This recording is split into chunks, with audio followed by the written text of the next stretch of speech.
Hey y'all, it's Hope at Crafty Hope. It is time for me to do another altered playing card swap. This time I don't know anything about my swap partner because I haven't received the information yet, but I want to go ahead and get started on it before, Thanksgiving and some other things get in the way. So I started by prepping my cards as I have before, which is basically sanding them and then doing a couple layers of gesso over it. I think I only did like 2 layers of gesso on these. You can still kind of see the playing card tops on it, but I'm going to be covering them up. So I didn't think it mattered all that much. So I have my 6 playing cards and I'm going to do some underpaper. And let's see, I thought I had some jelly paper to put on the side, but I'm having trouble. There it is. Finding it.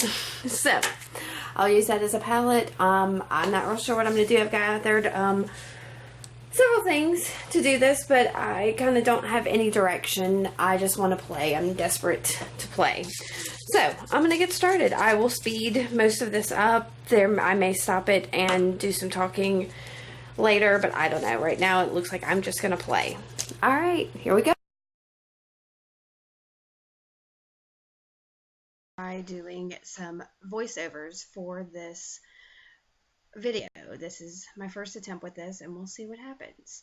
For this first card, I took the card and just a Yoo-hoo glue stick and some collage papers. These were various papers, some dictionary paper that I'd whitewashed, some graph paper, some others I had jelly printed on, and I'm just gluing them down, collaging away.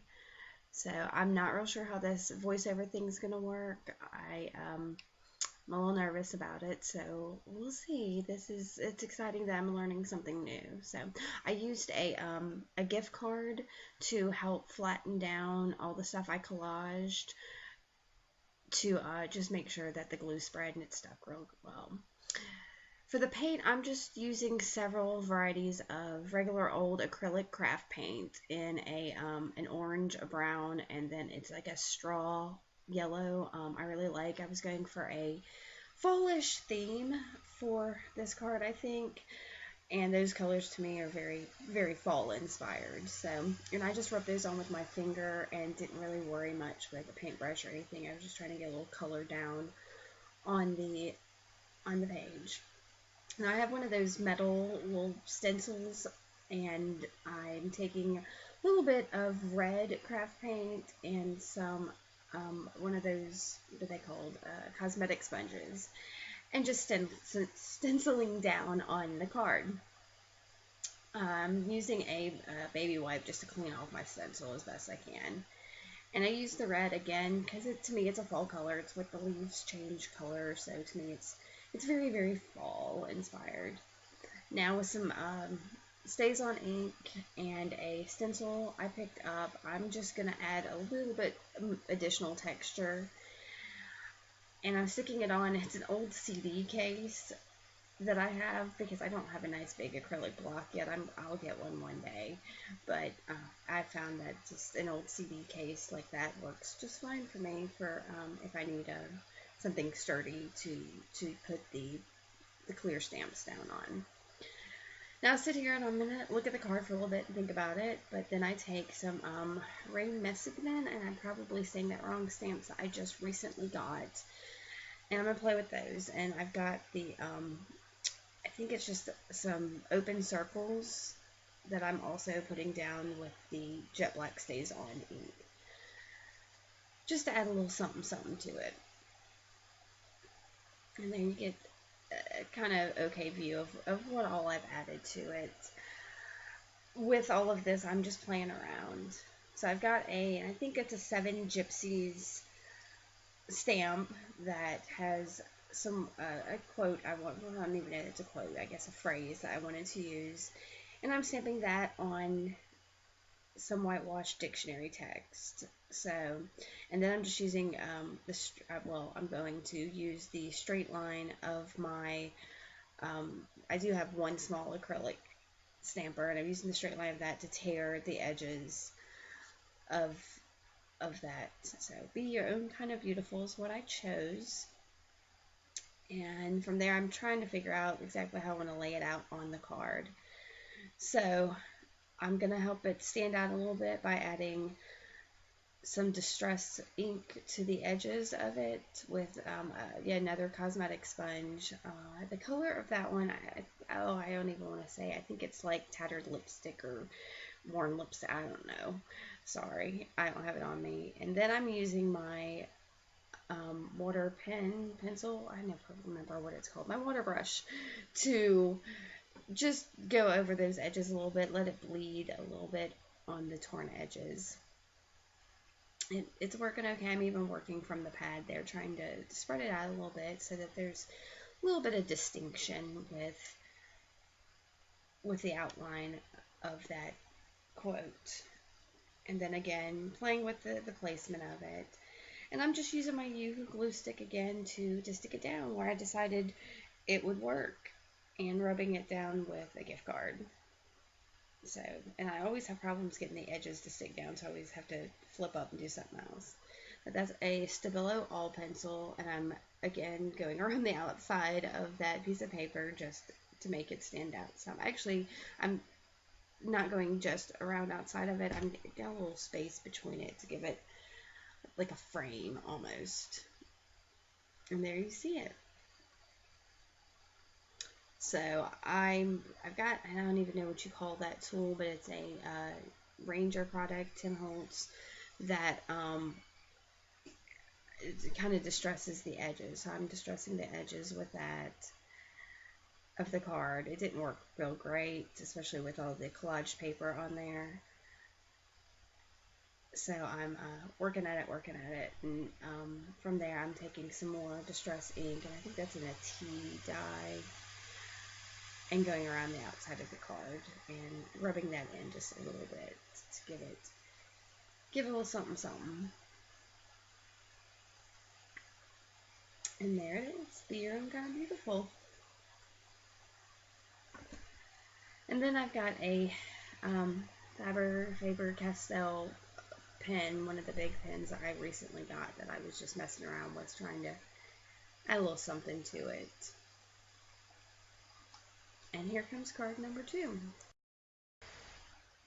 So for card number 2, I took another one of my prepared cards, and then I grabbed a piece of embossed scrapbook paper that I had embossed with, it's like a ruler pattern on it, and just cut that down to size some of the extra off. And using some shiny Mod Podge, I guess it's the shiny. I always get the sticky off first. It's an obsessive compulsive habit. I just use a paintbrush and paint on the Mod Podge and clean up, the extra off my desk, and then glue that baby down. And I like Mod Podge because it sticks, it dries really quickly. So I cut around the edges to get the excess off, making sure I get my corners really nice and neat, and then clean up the excess. So from there, I went and grabbed I'll show you in a second. And I really was happy with that embossed pattern on there, but I went and grabbed some more distress ink. I love this stuff, and that's in peeled paint, which is a green tone, and just rubbed that on there straight from the pad, and then used a cosmetic sponge to kind of get a few more little nooks and crannies and give it kind of a more blotchy effect. And it didn't take real long for that to dry, but I really love the texture and accent I got from that effect. So I was happy. From there, I wasn't really sure what I wanted to do. I wanted to go ahead and figure out my words. I went over to my sticker bin, and that's what I'm doing, sorting through those, trying to figure out what I wanted, and I realized the ones there were just too big, so I went over and grabbed some smaller ones, some tinier words, and figured out that they would fit really well in some of the little spaces there, so I did that.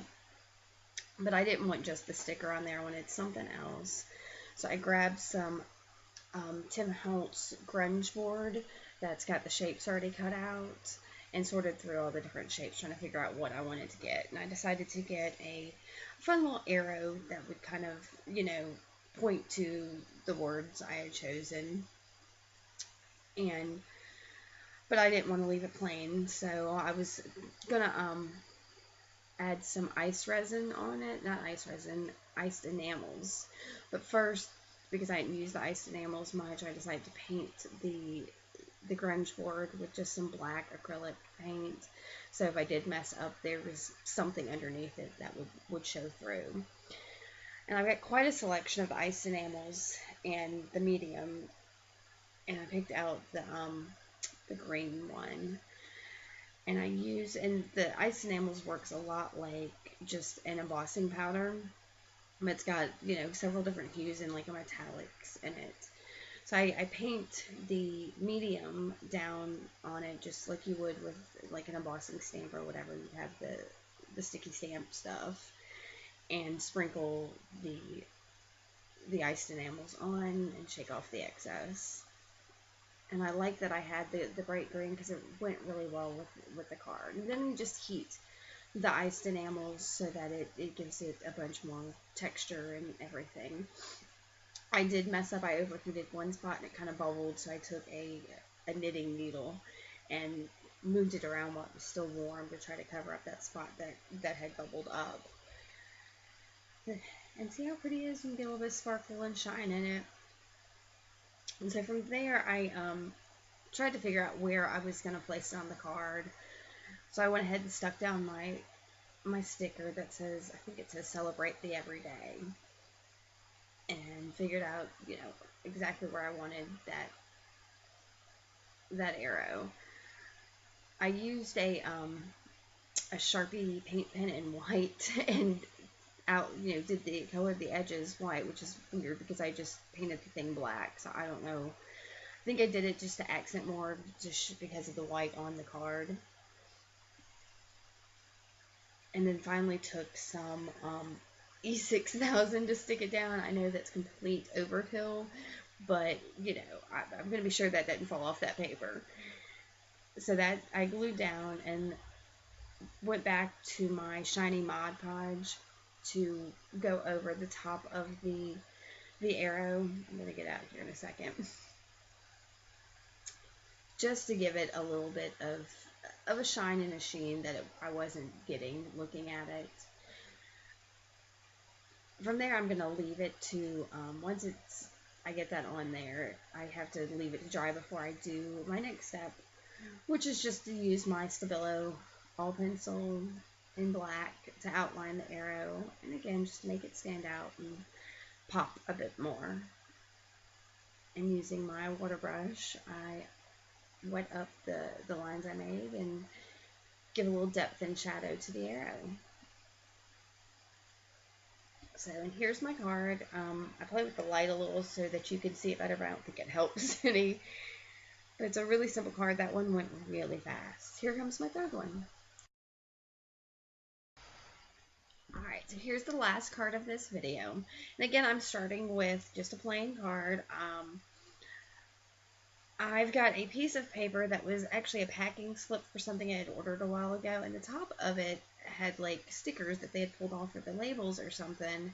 And so I thought the whole page was a sticker, so I'm spending an exorbitant amount of time trying to figure out if the whole thing was a sticker. Come to find out it wasn't. So I just tore off the bottom of the page that I wanted to use. And I'm using some gloss gel medium to glue it down. And then again rub it with the card and cut off the excess on the edges. From there, I'm going to grab a stencil, and this one is just you'll see it in just a second, it's a dots stencil from, I can't even tell where it's from, that I got it Tuesday morning for a pretty good deal. And then I'm taking the Peel Paint Distress, no, that's Mowed Lawn. I'm sorry, that's not the Peel Paint, that's Mowed Lawn. It's another shade of green of the Distress ink. And using a cosmetic sponge just to apply that. I'm trying to keep it in the same spot too where I got it, because I'm going to take a pen. I tried the Faber-Castell one first, and I just couldn't get that to work with that. So this is an American Crafts Precision pen that I'm just outlining all the little circles from the stencil. I found that easier to do than take the stencil off and try to draw around them. So this worked really well for me to keep the stencil on and do it. And then I just use a baby wipe to clean up my stencil so I can get that ink off and it doesn't get all over everything else. And I thought it turned out pretty cool on that graph-like paper. Then I get those Ray Messigman stamps again in my trusty CD case and some stays on, and just throw on a couple of the big flowers that are her, to me, very distinctive style of hers. I love her flowers. I put that on there twice, one whole one and one partial one in a corner. And I looked up, and the center of the big one actually had one of the green dots in the center. I thought, that's really great that I did that, and I totally didn't mean to.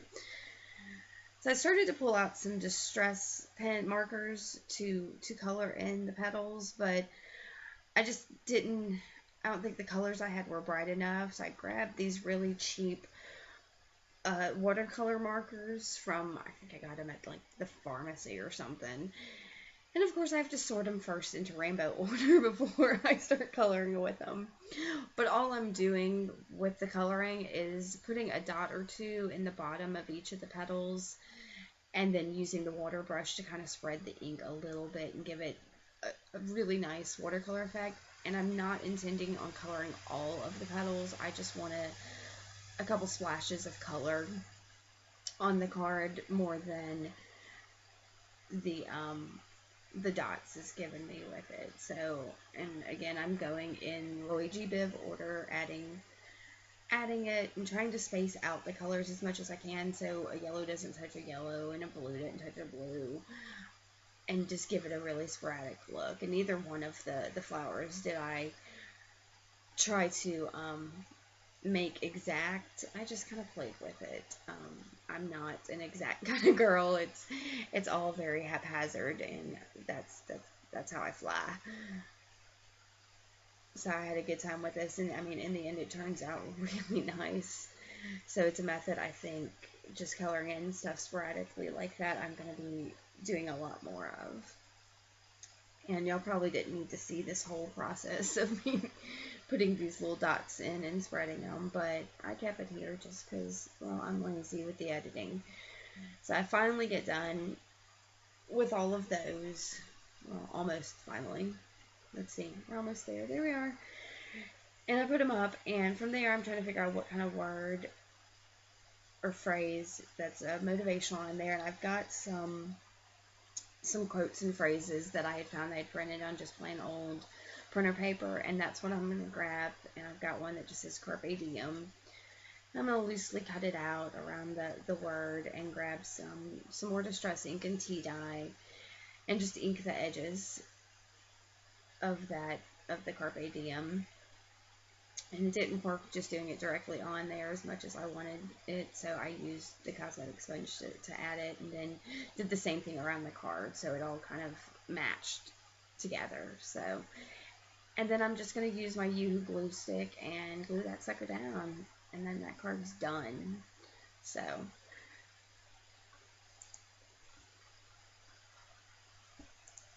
here's the first 3 of the 6 cards I did for November. And I'm really happy with these. They all went fairly quickly and still turned out beautiful without too much fuss. So I hope you enjoyed this, and I may do the voiceover again. We'll see. Thanks for checking it out. Bye.